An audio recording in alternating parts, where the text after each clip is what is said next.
Board परीक्षाओं में बैठने वाले छात्रों के साथ पीएम मोदी की परीक्षा पे चर्चा। 4 करोड़ से ज्यादा हुए रजिस्ट्रेशन। सीएम योगी ने किया जनता दर्शन। सरकारी आवास 5 कालिदास मार्ग में जनता दर्शन। लोगों की समस्याएं सुनी। अधिकारियों को शीघ्र निराकरण के दिए निर्देश।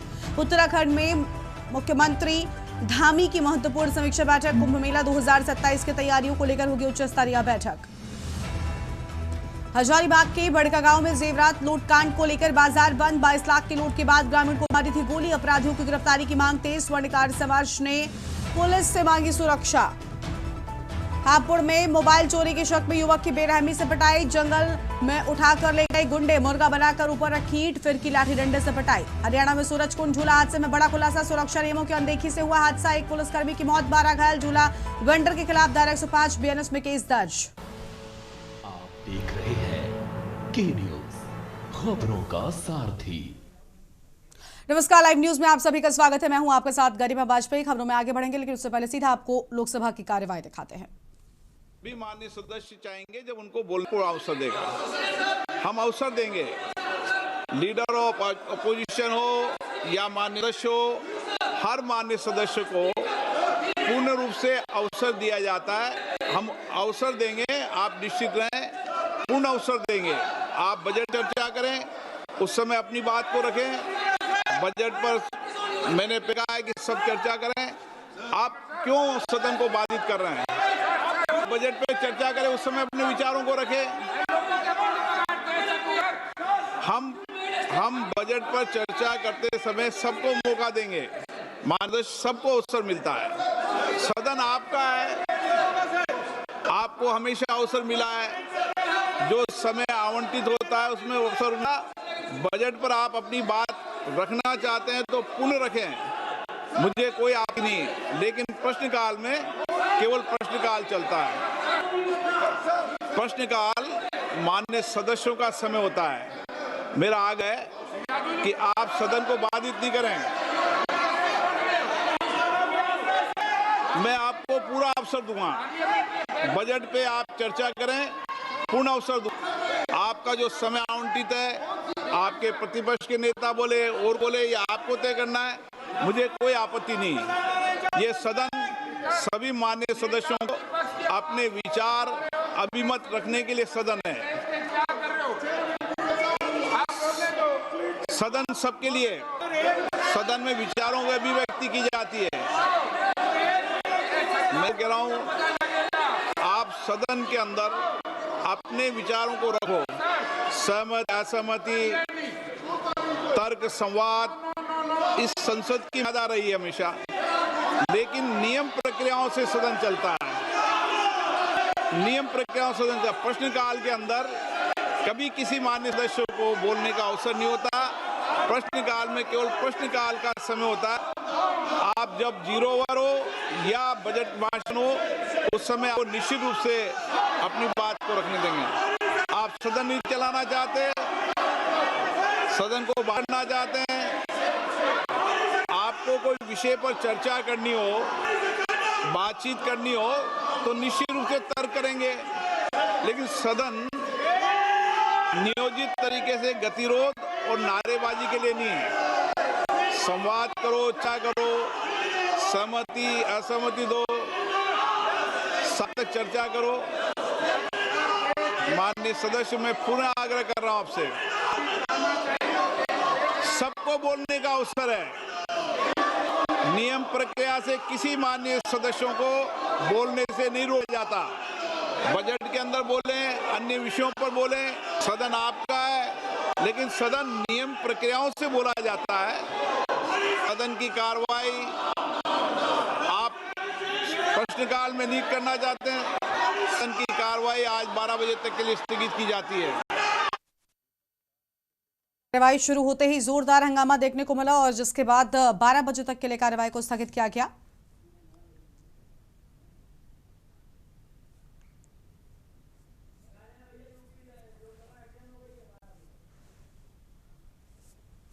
तो ये तस्वीर आपको हम राज्यसभा से दिखा रहे हैं।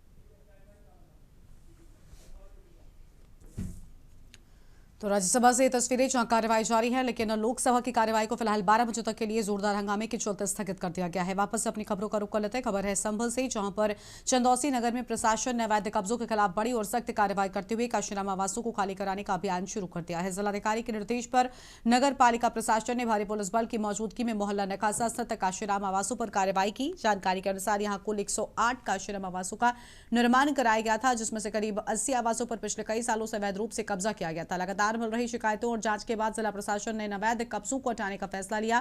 कार्रवाई के दौरान कुछ कब्जाधारियों ने विरोध भी किया, लेकिन प्रशासन की सख्ती के सामने उनका विरोध टिक नहीं सका। पुलिस बल की मौजूदगी में एक पूरे ब्लॉक को खाली करा लिया गया, जबकि शेष आवासों पर भी कार्रवाई जारी है।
मुरैना से खबर है, जहां पर जनरल थाने में बड़ी लापरवाही, मालखाने से रिवॉल्वर निकालते समय गोली चल गई। गोली चलने से थाने में हड़कंप मचा। गोली से कोई भी घायल नहीं हुआ। थाने में मौजूद सिपाही कर्मचारी बाल बाल बचे हैं।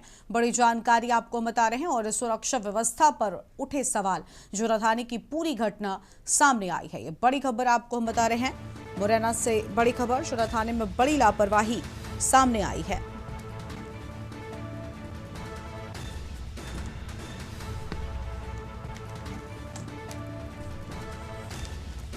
गोली चलने से थाने में हड़कंप मचा। अहम खबर आपको हम बता रहे हैं।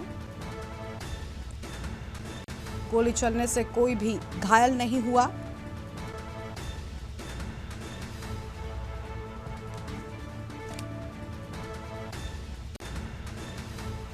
थाने में मौजूद सिपाही कर्मचारी बाल बाल बचे।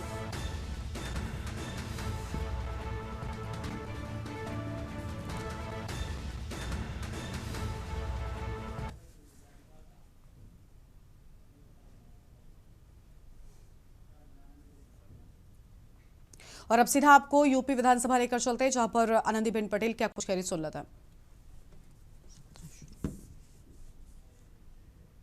एक भारत श्रेष्ठ भारत के संकल्प को सुदृढ़ अहिल्याबाई का जो प्रतिमा वाराणसी काशी विश्वनाथ मंदिर परिसर में स्थापित की। यह मेडिकल कॉलेज का नाम पुण्य श्लोका अहिल्याबाई होलकर मेडिकल कॉलेज किया गया। भारत रत्न श्रद्धेय अटल बिहारी वाजपेयी जी के जन्म शताब्दी वर्ष के उपलक्ष्य में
माफिया अपराधियों से रुपया 4,137 करोड़ रुपये से अधिक की अवैध रूप से अर्जित संपत्ति जल्द की जा चुकी है।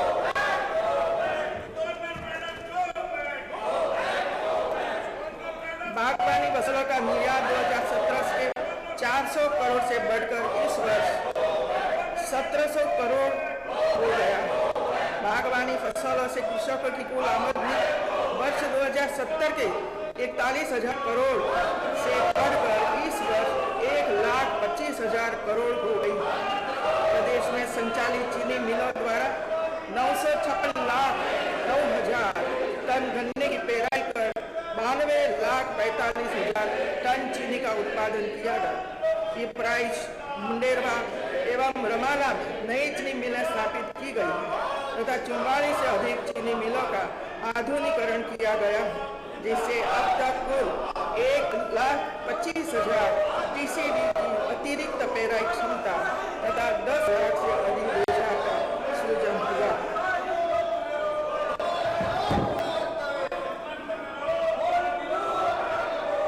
रुपया 62 करोड़ 26 लाख की लागत से 10 मंडी उपमंडी स्थलों में से 9 जनपदों में मंडी स्थलों के निर्माण कार्य हो चुका है। एक मंडी स्थान निर्माणाधीन है और रुपया 100 करोड़ 31 लाख की लागत से किसान एग्री मॉल का निर्माण प्रगति पर है। प्रधानमंत्री मत्स्य संपदा योजना अंतर्गत जनपद चंदौली तथा जनपद सिद्धार्थनगर की मंडी का निर्माण कार्य प्रगति पर है। वर्तमान में प्रदेश में एक 9 कृषि विज्ञान केंद्र संचालित है। कृषि विश्वविद्यालय अयोध्या में रुपया 3 करोड़ 58 लाख से एग्री टूरिज्म सेंटर की स्थापना की जा रही है। मेरी सरकार द्वारा जनपद कुशीनगर में महात्मा बुद्ध कृषि एवं प्रौद्योगिकी विश्वविद्यालय की स्थापना का निर्णय लिया गया। विश्वविद्यालय हेतु कुल 481 एकड़ भूमि निःशुल्क कृषि शिक्षा एवं अनुसंधान विभाग के पक्ष में हस्तांतरित की गई है। गला बैठ जाएगा उत्तर प्रदेश खाद्य संस्करण उद्योग अंतर्गत टोटल 19 जनवरी 2026 तक 1500 आवेदन प्राप्त हुए तथा 459 स्वीकृत पूंजी निवेश प्रस्ताव के सापेक्ष रुपया 223 करोड़ 80 लाख से 80,000 से अधिक प्रत्यक्ष व परोक्ष रोजगार सृजन किया जा रहा है। साथ ही प्रधानमंत्री सूक्ष्म खाद्य उद्योग उन्नयन योजना के अंतर्गत वित्तीय वर्ष 2025-26 में रुपया 258 करोड़ अनुदान वितरित किया जा चुका है। मुख्यमंत्री प्रगतिशील पशुपालक प्रोत्साहन योजना के अंतर्गत 60,381 पुरस्कारों का वितरण किया गया। प्रारंभिक दुग्ध सहकारी समितियों के गठन योजना के अंतर्गत 3,201 समितियों गठन के लक्ष्य के सापेक्ष 100% दुग्ध समितियों का गठन किया गया। दुग्ध उत्पादन में प्रगति करते हुए 54 परियोजनाओं के माध्यम से लगभग 550 करोड़ का निवेश प्राप्त हुआ है, जिससे लगभग 39 लाख लीटर दूध प्रतिदिन दर से दुग्ध प्रसंस्करण क्षमता में वृद्धि हुई। इस नीति के अंतर्गत संबंधित निवेशकों को रुपया 12 करोड़ 74 लाख का वित्तीय लाभ उपलब्ध कराया गया है। प्रदेश के 57 जनपदों में रेशम उत्पादन का कार्य संचालित हो रहा है, जिससे महिलाओं और युवाओं को ग्रामीण परिवेश में ही स्वरोजगार के असीम अवसर उपलब्ध हो रहे हैं। जनपद मिर्जापुर में लोकपुर सरदार वल्लभभाई पटेल राजकीय रेशम प्रशिक्षण संस्थान में निःशुल्क प्रशिक्षण उपलब्ध कराया गया तथा केंद्रीय रेशम बोर्ड के सहयोग से जनपद गोंडा में रीजनल सेरिकल्चर रिसर्च सेंटर की स्थापना की गई। भारत सरकार की one nation one ration card योजना के अंतर्गत उत्तर प्रदेश के 1 करोड़ 12 लाख से अधिक कार्ड धारकों द्वारा अन्य राज्यों तथा अन्य राज्यों के 1,88,000 से अधिक कार्ड धारकों द्वारा उत्तर प्रदेश से अपना खाद्यान्न प्राप्त किया। राष्ट्रीय खाद्य सुरक्षा अधिनियम 2013 के अंतर्गत 3 करोड़ 56 लाख राशन कार्ड धारकों को लगभग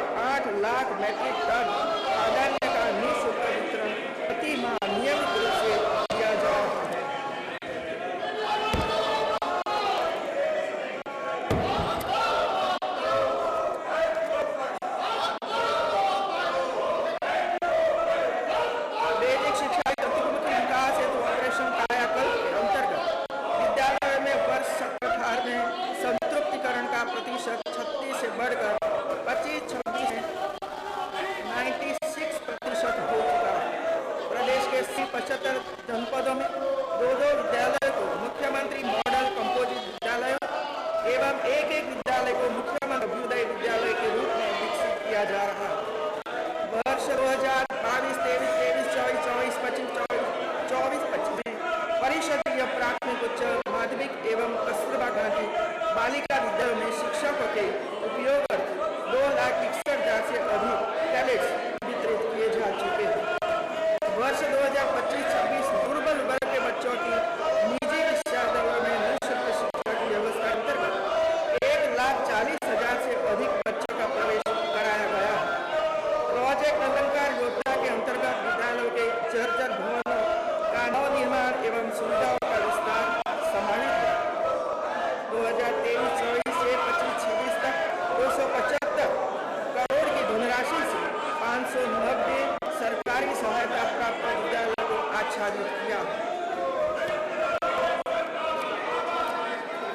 वर्ष 25-26 केंद्र सरकार द्वारा वित्त पोषित पीएम उषा विद्यालय के अंतर्गत प्रदेश के 157 राजकीय माध्यमिक विद्यालय चयनित किए गए हैं।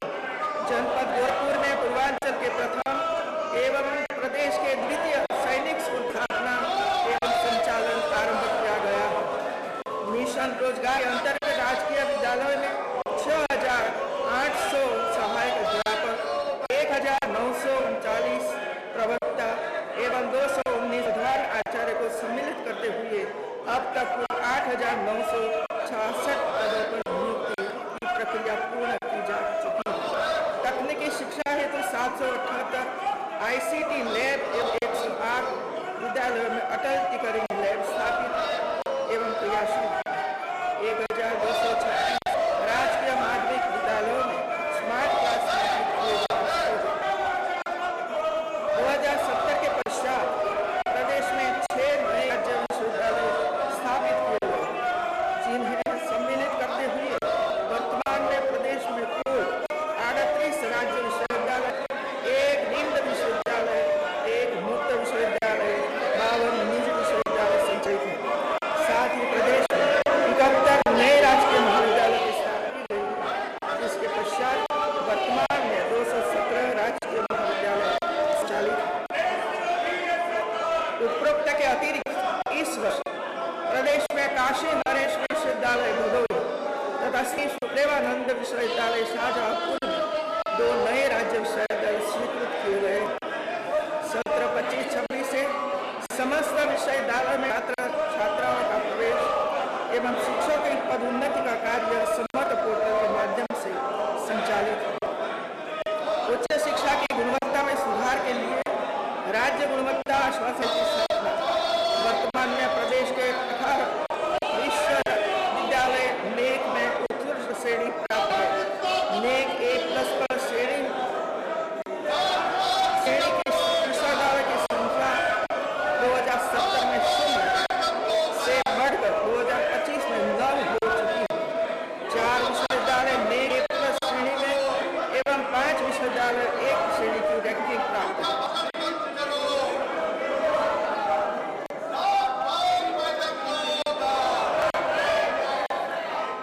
केवल एक वर्ष में नेक स्थापित संस्थानों की संख्या 95 बढ़कर 161 हो चुकी है। यूएस एशिया रैंकिंग में सम्मिलित विश्वविद्यालय की संख्या भी 0 से बढ़कर 7 हो चुकी है। लखनऊ विश्वविद्यालय लखनऊ एवं छत्रपति शाहूजी महाराज विश्वविद्यालय कानपुर को यूएस रैंकिंग में सस्टेनेबल डेवलपमेंट गोल्स रैंकिंग प्राप्त हुई।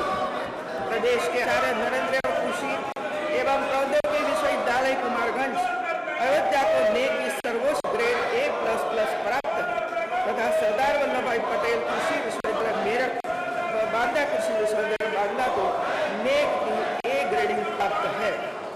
NIRF 2025 के परिणामों में अखिल भारतीय विश्वविद्यालय रैंकिंग की श्रेणी में मदन मालवीय प्रौद्योगिकी विश्वविद्यालय गोरखपुर को 68वां स्थान तथा लखनऊ विश्वविद्यालय लखनऊ को 98वां स्थान प्राप्त हुआ है। राज्य विश्वविद्यालय की श्रेणी में मदन मोहन मालवीय विश्वविद्यालय गोरखपुर को 1वां तथा लखनऊ विश्वविद्यालय लखनऊ को 27वां स्थान प्राप्त हुआ। NRI 2025 के परिणामों की विधि की श्रेणी में लखनऊ विश्वविद्यालय को 29वां स्थान, प्राविधिक श्रेणी में मदन मोहन मालवीय विश्वविद्यालय को 60वां स्थान प्राप्त हुआ। फार्मेसी की श्रेणी में बुंदेलखंड विश्वविद्यालय 82 को 68वां स्थान, प्रबंधन श्रेणी में MMT गोरखपुर को 82वां स्थान, हार्टिकल्चर श्रेणी में लखनऊ को 39वां स्थान प्राप्त एवं मुक्त विश्वविद्यालय की श्रेणी में राजश्री टंडन मुक्त विश्वविद्यालय प्रयागराज को 30वां स्थान प्राप्त हुआ। प्रदेश के 6 राज्य विश्वविद्यालयों को UGC की कैटेगरी 1 दर्जा प्राप्त हुआ। NRI की 11 कैटेगरी में प्रदेश के 14 राज्य विश्वविद्यालय एक से ज्यादा कैटेगरी में शामिल है। मदन मोहन मालवीय प्राविधिक विश्वविद्यालय गोरखपुर 2025 में पहली बार NRF रेकग्नाइज चार श्रेणी प्राप्त हुआ और शीर्ष 100 स्थानों में अपनी उपस्थिति दर्ज कराई। प्रदेश में डिप्लोमा स्तरीय 195 संस्थाओं में प्रशिक्षण प्रदान किया जाए। साथ ही प्रदेश के 121 राजकीय पॉलिटेक्निक संस्थाओं में एक्सीलेंस सेंटर की स्थापना कराई जा चुकी है। इसके अतिरिक्त इन संस्थानों में दूसरे क्रम स्मार्ट क्लास रूम की स्थापना की जा चुकी है तथा 89 में लैंग्वेज लैब की स्थापना की जा चुकी है।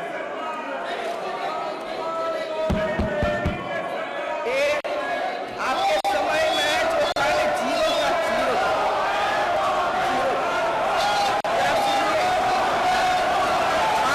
साल से वो ही कर रहे थे, अभी जीरो परिणाम आ रहा है। लगाओगे सबको जो करना है वो करो, याद रखो।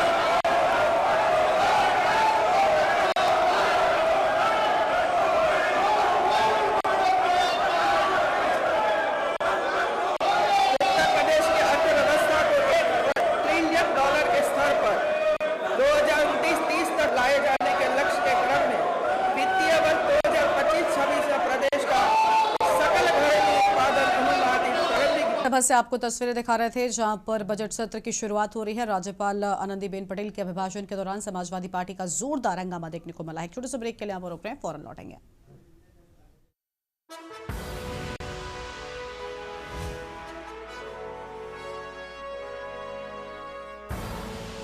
आप देख रहे हैं के न्यूज, खबरों का सारथी। ब्रेक के बाद आप सभी का स्वागत है। वापस से आपको यूपी विधानसभा लेकर चलते हैं जहां पर जोरदार हंगामे के बीच राज्यपाल का अभिभाषण जारी है। इस कॉरिडोर से उत्तर प्रदेश के पारंपरिक उद्योगों को बंदरगाहों तक माल भेजने में सुगमता के साथ समय की बचत होगी। हल्दिया में वाराणसी तक वाटरवे संचालित है, जिसे अयोध्या तक बनाने का कार्य प्रगति पर। लगभग 47 लाख MSME इकाइयों की संख्या तथा 3 करोड़ 11 लाख लोगों को रोजगार कराया गया।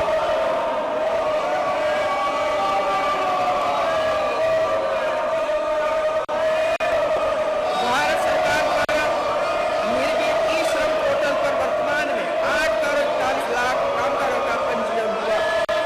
ई-श्रम पोर्टल पर पंजीकृत श्रमिकों में से मार्च दिसंबर तक 7,01,484 श्रमिकों को प्रधानमंत्री श्रम योगी मानधन पेंशन योजना में आच्छादित किया गया और इस मामले में उत्तर प्रदेश देश में दूसरे स्थान पर है।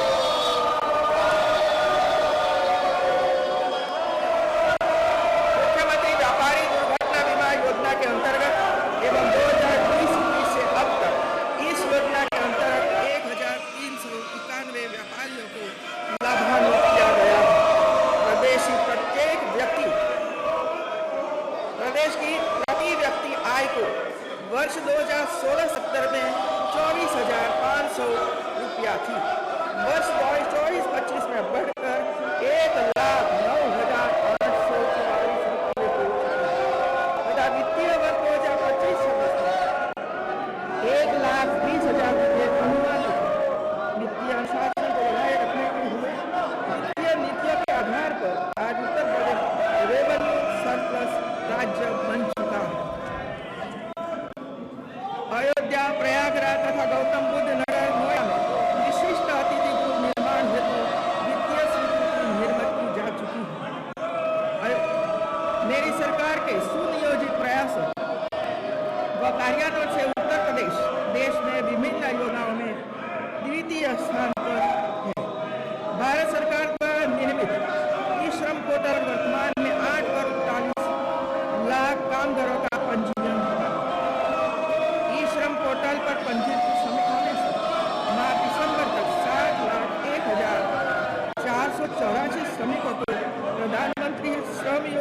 विधवा पेंशन योजना में आच्छादित किया गया है और इस मामले में उत्तर प्रदेश में दूसरे स्थान पर है।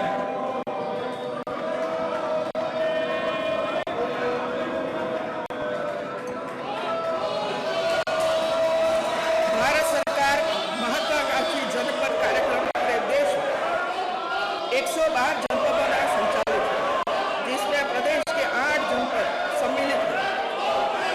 समग्र रूप से इस कार्यक्रम में देश के प्रथम 10 जनपदों की रैंकिंग की गई है, जिसमें उत्तर प्रदेश के जनपद बलरामपुर प्रथम तथा सिद्धार्थनगर द्वितीय स्थान पर आया।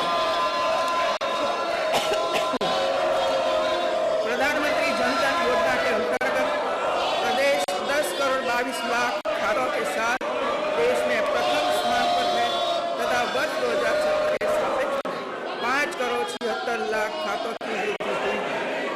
प्रधानमंत्री सुरक्षा बीमा योजना के अंतर्गत अब 7 करोड़ 94 लाख नामांकन के साथ उत्तर प्रदेश देश में प्रथम स्थान पर है। प्रधानमंत्री जीवन ज्योति बीमा योजना के अंतर्गत 2 करोड़ 93 लाख नामांकन के साथ उत्तर प्रदेश देश में प्रथम स्थान पर है। पीएम सूर्यघर योजना उत्तर प्रदेश देश में प्रथम स्थान पर है। वर्ष 2025-26 में 388 मैट्रिक टन दुग्ध उत्पादन कर देश में राज्य प्रथम स्थान पर है। वित्तीय वर्ष 2021 से भारत सरकार द्वारा प्रदेश सरकार कृषि विभाग को प्रधानमंत्री किसान सम्मान निधि योजना में प्रथम स्थान प्राप्त करने हेतु पुरस्कार प्रदान किया गया। डिस्ट्रीब्यूशन सेक्टर स्कीम के अंतर्गत लॉस रिडक्शन के कार्यों की प्रगति में उत्तर प्रदेश प्रथम स्थान पर है। प्रधानमंत्री आवास योजना ग्रामीण एवं शहरी के अंतर्गत आवास निर्माण में उत्तर प्रदेश देश में प्रथम स्थान पर है। अटल पेंशन योजना के अंतर्गत पंजीकरण में उत्तर प्रदेश देश में प्रथम स्थान पर है। 96 लाख से अधिक सूक्ष्म लघु एवं मध्यम उद्योगों की स्थापना कर उत्तर प्रदेश देश में अग्रणी स्थान बन चुका है। वर्ष 2025 में अयोध्या में आयोजित दीपोत्सव में 26,17,215 दीप प्रज्वलित कर कीर्तिमान स्थापित किए गए, जो गिनीज वर्ल्ड रिकॉर्ड में दर्ज किया हुआ है। कृषि निवेशों पर किसानों को देय अनुदान का डीबीटी माध्यम से भुगतान करने वाला उत्तर प्रदेश देश का पहला राज्य बना। गन्ना एवं चीनी खाद्यान्न, आम, दुग्ध एवं आलू उत्पादन उत्तर प्रदेश लगातार देश में प्रथम स्थान पर है। ग्रामीण स्वच्छ शौचालय निर्माण में उत्तर प्रदेश देश में प्रथम स्थान पर है। राज्य कौशल विकास नीति के प्रभावी क्रियान्वयन एवं रोजगार सृजन में उत्तर प्रदेश देश में अग्रणी स्थान पर है। ई मार्केट प्लस जेम अंतर्गत सर्वाधिक सरकारी खरीद करने वाला उत्तर प्रदेश देश का पहला राज्य बना है। प्रधानमंत्री किसान सम्मान निधि योजना के क्रियान्वयन में उत्तर प्रदेश देश में प्रथम स्थान पर है। प्रधानमंत्री उज्ज्वला योजना के अंतर्गत 1 करोड़ 85 लाख निःशुल्क गैस कनेक्शन प्रदान करने में उत्तर प्रदेश प्रथम स्थान पर है। वृक्षारोपण अभियान के अंतर्गत प्रदेश में इस वर्ष 37 करोड़ 21 लाख पौधा का रिकॉर्ड रोपण किया गया है। देश में एथेनॉल के उत्पादन एवं आपूर्ति में उत्तर प्रदेश प्रथम स्थान पर है। राष्ट्रीय शिक्षा नीति 2020 का क्रियान्वयन कार्य योजना विकसित करने के उत्तर प्रदेश देश में अग्रणी राज्यों में शामिल है। एनपीए ट्रेडर्स योजना के अंतर्गत कामगारों के पंजीकरण में उत्तर प्रदेश देश में प्रथम स्थान पर है। ई प्रोसिक्यूशन प्रणाली के प्रभावी उपयोग में उत्तर प्रदेश देश में प्रथम स्थान पर है। राज्य में नीति आयोग द्वारा माह जनवरी 2026 में जारी एक्सपोर्ट पीरियड इंडेक्स (ईपीआई) 2024 में देश में लैंडलॉक प्रदेशों में प्रथम स्थान पर प्राप्त है। ईज ऑफ डूइंग बिजनेस के अंतर्गत उत्तर प्रदेश को वर्ष 2022 तथा 2024 में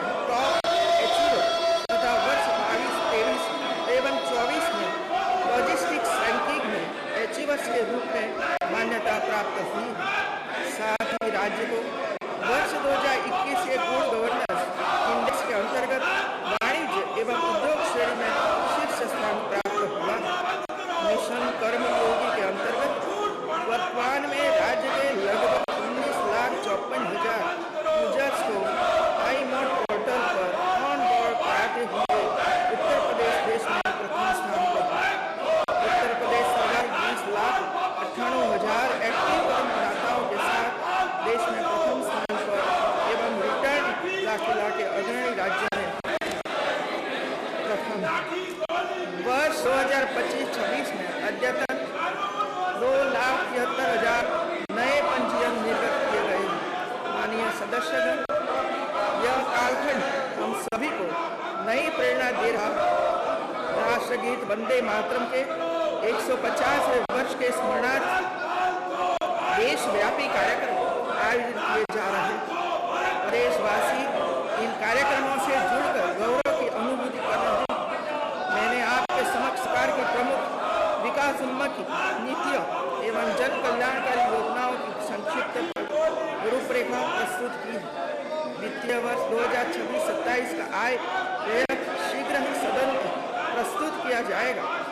विगत सत्र के पश्चात मैंने कई अध्यादेश पारित किए हैं, जिनमें प्रतिस्थानीय विधेयक व कतिपय अन्य महत्वपूर्ण विधेयक आपके समक्ष विचारार्थ प्रस्तुत किए जाएंगे। मुझे आशा है कि अपित पूर्ण विश्वास है कि सभी माननीय सदस्यगण प्रदेश की आम जनता के व्यापक हित में मेरी सरकार का सहयोग कर जन आकांक्षाओं को पूरा करने में अपना बहुमूल्य योगदान करेंगे। इस सदन की उच्च गरिमा व पवित्रता बनाए रखेंगे। इन्हीं शब्दों के साथ मैं आपके स्वस्थ एवं सुखद जीवन की मंगल कामना करते हुए आपको हार्दिक धन्यवाद देती हूँ कि आपने मुझे अपने मध्य आने और सरकार के कार्यकलापों को प्रस्तुत करने का सुअवसर प्रदान किया है। जय हिंद, भारत माता की जय।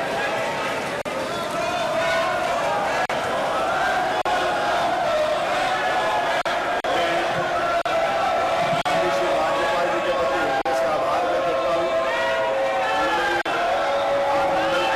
संदेश सदन में अपना संदेश, अपना भाषण प्रस्तुत किया है। विधानसभा अगले कुछ दिन तक इसके ऊपर धन्यवाद प्रस्ताव पारित करेगी। मैं स्वयं और सदन की तरफ से माननीय राज्यपाल जी को हृदय से आभार व्यक्त करता हूँ। राष्ट्रगान के लिए राष्ट्रगान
यूपी विधानसभा से आपको तस्वीरें दिखा रहे थे, जहां पर राज्यपाल आनंदीबेन पटेल की ओर से अहम बातें कही गई हैं। बजट सत्र से पहले उनका अभिभाषण देखने को मिला है।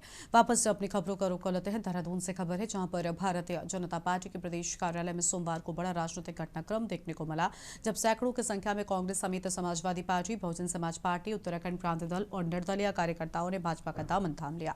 इस दौरान कई वरिष्ठ और प्रभावशाली नेताओं की मौजूदगी ने सियासी हलचल बढ़ा दी। भाजपा में शामिल होने वालों में पौड़ी जिले से नगर पालिका अध्यक्ष हिमानी नेगी, पूर्व जिला पंचायत अध्यक्ष, पंचायत सदस्य, पूर्व सैनिक और सामाजिक कार्यकर्ता शामिल रहे। इसके अलावा कांग्रेस के युवा प्रवक्ता और युवा नेता मनप्रीत ने भी कांग्रेस छोड़कर भाजपा की सदस्यता ग्रहण की। सभी नए सदस्यों को भाजपा नेतृत्व के द्वारा पार्टी का पटका पहनाकर स्वागत किया गया है।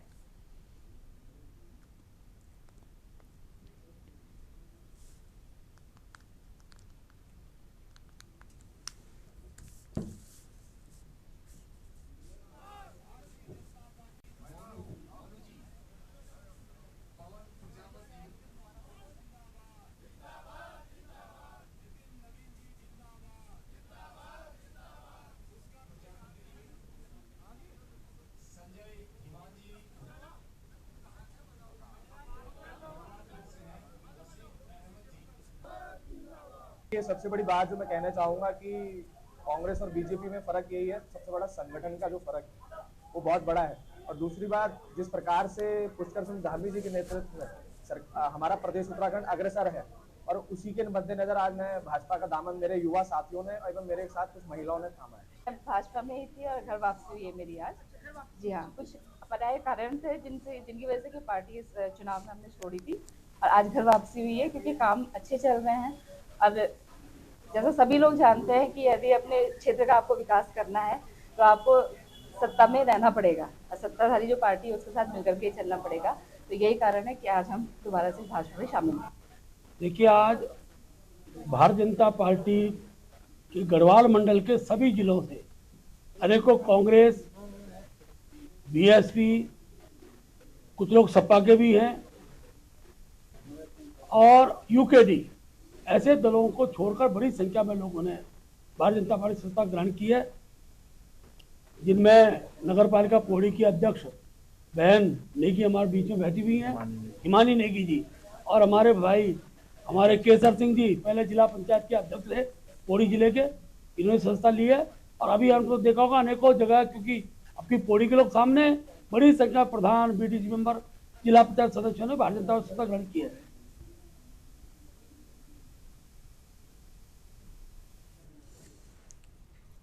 खबर है देहरादून से, जहां पर प्रदेश में पंचायती राज व्यवस्था को और अधिक मजबूत और प्रभावी बनाने की दिशा में राज्य सरकार लगातार ठोस कदम उठा रही है। इसी क्रम में देहरादून में पंचायती राज विभाग की एक अहम बैठक आयोजित की गई, जिसमें पंचायतों के वित्तीय संसाधनों के बेहतर उपयोग, अधिकारों के विस्तार, दूरस्थ क्षेत्रों की समस्याओं और पर्यावरण संरक्षण से जुड़ी योजनाओं पर विस्तार से चर्चा की गई। बैठक के बाद पंचायती राज एवं पर्यटन मंत्री सतपाल महाराज ने जानकारी देते हुए बताया कि 15वें वित्त आयोग के अंतर्गत पंचायती राज विभाग को अब तक कुल 2,813 करोड़ रुपए प्राप्त हो चुके हैं। उन्होंने बताया कि इसमें अनटाइड फंड के रूप में 1,142 करोड़ 6 लाख रुपए और टाइड फंड के रूप में 1,630 करोड़ 4 लाख रुपए शामिल हैं। संसाधनों का उपयोग पंचायतों के सर्वांगीण विकास के लिए किया जाएगा।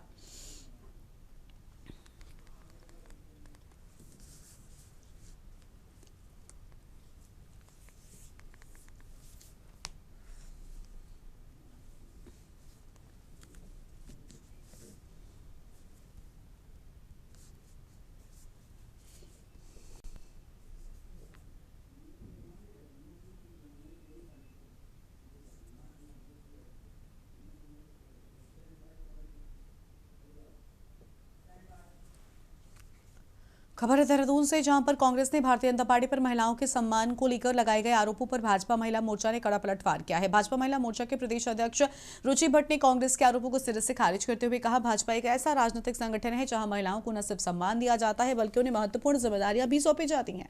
रुचि भट्ट ने कहा, भाजपा में महिलाओं को संगठन के हर स्तर पर अवसर मिले हैं। महिलाएं केवल महिला मोर्चा तक सीमित नहीं बल्कि पार्टी के मेन बॉडी में भी सक्रिय भूमिका निभा रही हैं।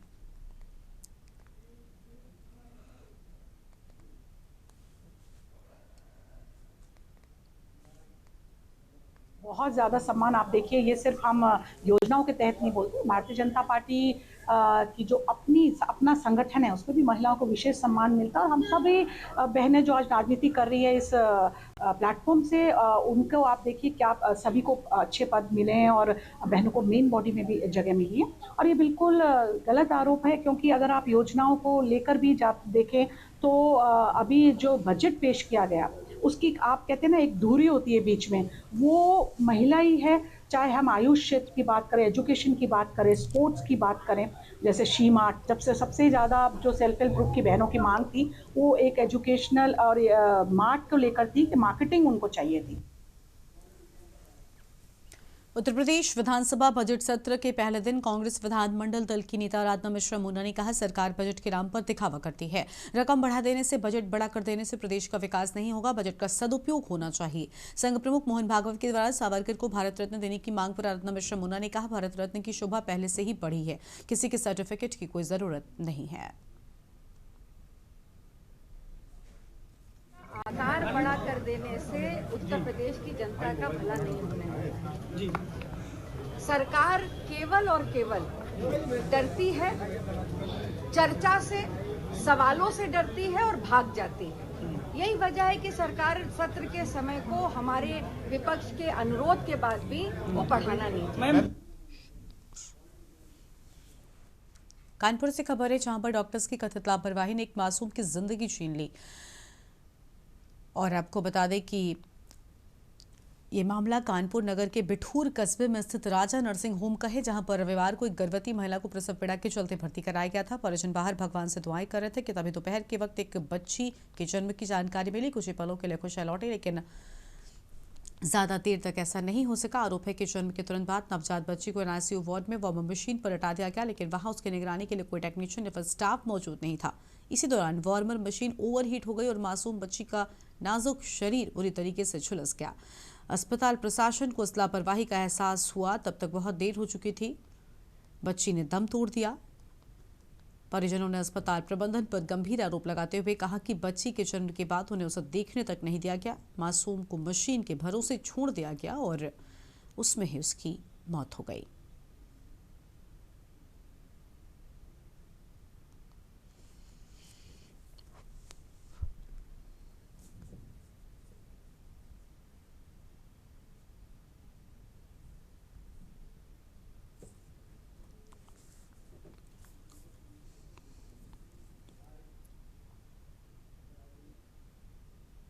बहू लेके आए तो उनका एडमिट किया, भाई बच्चा पैदा हुआ। इन्हीं लोगों ने हमको दिखाया नहीं बच्चा।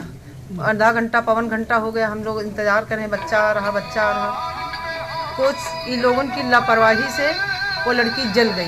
ये लोग जो बड़े बड़े आंचल से जल रही तभी लोग ने दौड़े। 3 लोग रहे, 2 लड़कियां रहे, 1 डॉक्टर।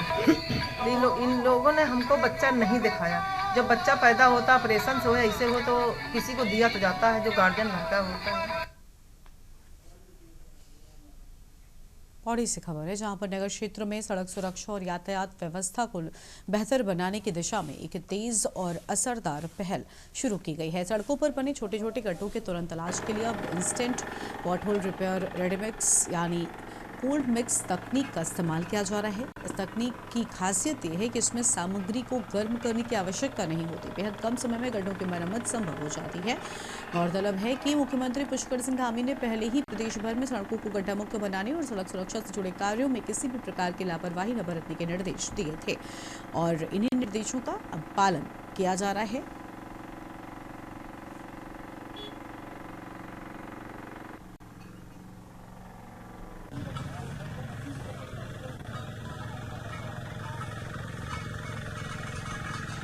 डिस्ट्रिक्ट में एक रोड सेफ्टी कमेटी है, जिलाधिकारी इसकी अध्यक्ष होती हैं।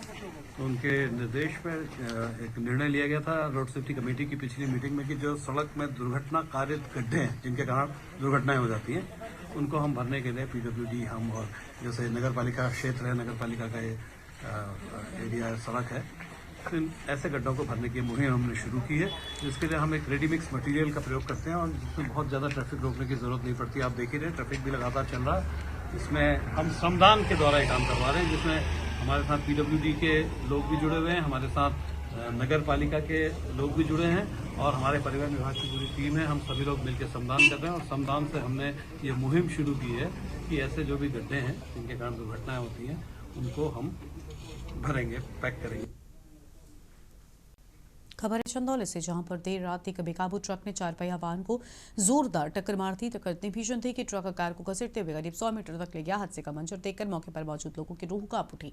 अफरा तफरी मच गई। चीख पुकार के बीच राहगीर मदद के लिए दौड़े। दुर्घटना अलीनगर थाना क्षेत्र के पंचबड़वा के पास NH-19 पर हुई। हादसे के समय कार में बाबा कीनाराम मेडिकल कॉलेज के प्रोफेसर डॉक्टर शैलेश समेत अन्य लोग सवार थे। गलीमत ये रही कि हादसा बेहद गंभीर होने के बावजूद सभी लोग बाल बाल बच गए। किसी को कोई गंभीर चोट नहीं आई है।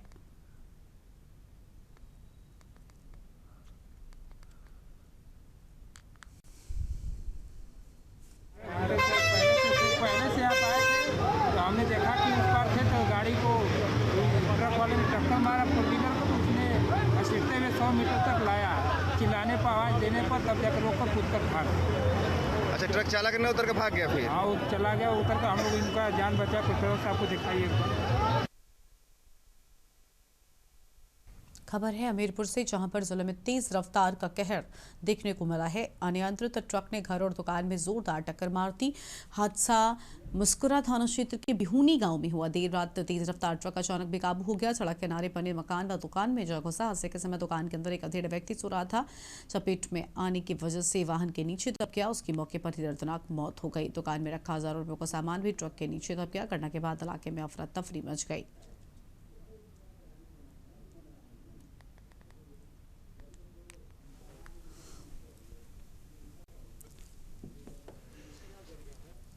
यहाँ ट्रक पलट गो है। टक्कर मार दी ये सीधी। किस चीज में मारी है? ये इसने मारी एक मकान में, एक दुकान में, और एक आदमी भी अजान हो गो, और जानी मतलब जो नीचे छपरा बनो तो उसमें भी जानी मतलब मोटरसाइकिल भी टूट गई है। बिक्की को काकाऊ थी। अच्छा, काय की दुकान थी? वो पसरट की। तो क्या वो दुकानदार खत्म हो गए? हाँ, वही दुकानदार। क्या नाम उनका? रमेश। कितनी उम्र रही होगी उनकी? वही 56 का। हाँ। अच्छा, किस चीज की दुकान थी उनकी दादा? हाँ जी, किस चीज की दुकान थी? पसरट की। तो अच्छा। हापुड़ से खबर है, जिले में बड़ी संख्या में गुमशुदा हुए लोग और 188 गुमशुदा लोगों का अब तक कोई सुराग नहीं। अलग अलग थाना क्षेत्रों से गुमशुदा हैं ये लोग। एसपी ने लोगों को बरामद करने के लिए आदेश भी दे दिया है। 188 लोगों के बरामद होने की बात सामने आई है।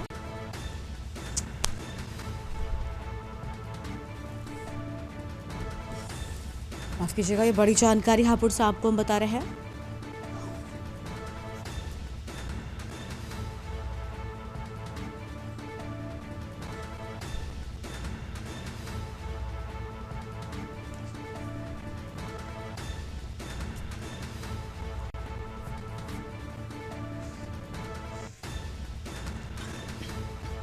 एक 188 गुमशुदा लोगों का अब तक कोई सुराग नहीं है, जबकि एसपी की ओर से इन लोगों को बरामद करने के निर्देश दिए गए हैं। अलग अलग थाना क्षेत्रों से ये लोग गुमशुदा हैं। आम खबर आपको हम बता रहे हैं, एसपी ने लोगों को बरामद करने के आदेश दिए हैं। बड़ी जानकारी आपको हम बता रहे हैं। आगे बढ़ते हैं खबरों की ओर। अगली बड़ी जानकारी आपको रायपुर से बताते हैं। गृह मंत्री अमित शाह के छत्तीसगढ़ के दौरे से जुड़ी बड़ी जानकारी। छत्तीसगढ़ दौरे का तीसरा दिन आज पंडु महोत्सव 2026 के समापन समारोह में शामिल होंगे। बस्तर की समृद्ध जनजातीय संस्कृति परंपराओं का प्रतीक है। आज जगदलपुर से ही दिल्ली के लिए रवाना होंगे। बड़ी जानकारी, बस्तर की समृद्ध जनजातीय संस्कृति परंपराओं का प्रतीक है।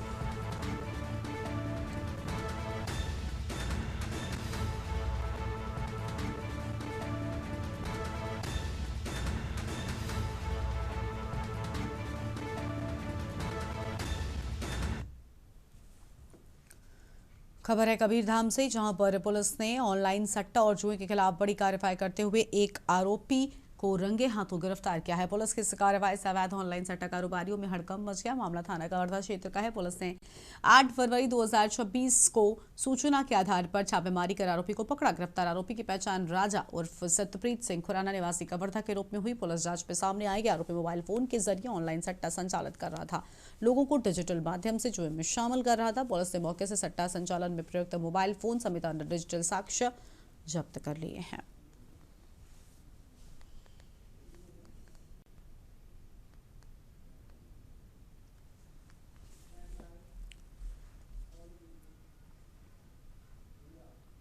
रायपुर से खबर, सीएम विष्णुदेव साय का बस्तर का दौरा आज।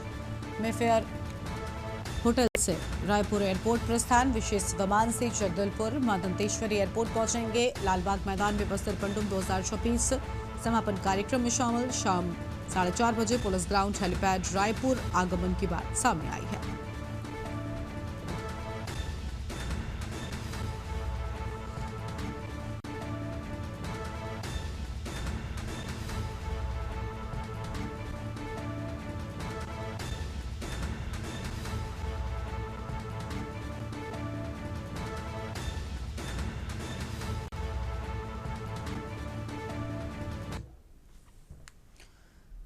मुरैना से खबर है, जिले में हाई स्कूल एवं हायर सेकेंडरी बोर्ड परीक्षाएं 10 फरवरी से शुरू होने जा रही हैं। परीक्षाओं को नकल मुक्त, शांतिपूर्ण और पारदर्शी तरीके से संपन्न कराने के लिए जिला प्रशासन ने इस बार अभूतपूर्व सख्ती के इंतजाम किए हैं।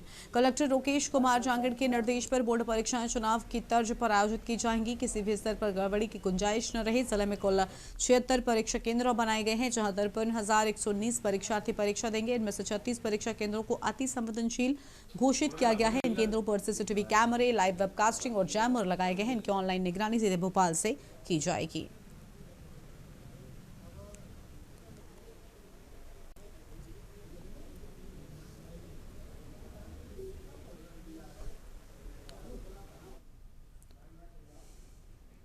इस बुलेटिन में इतना ही। तमाम बड़ी खबरों के लिए आप देखते रहिए न्यूज़ इंडिया। नमस्कार।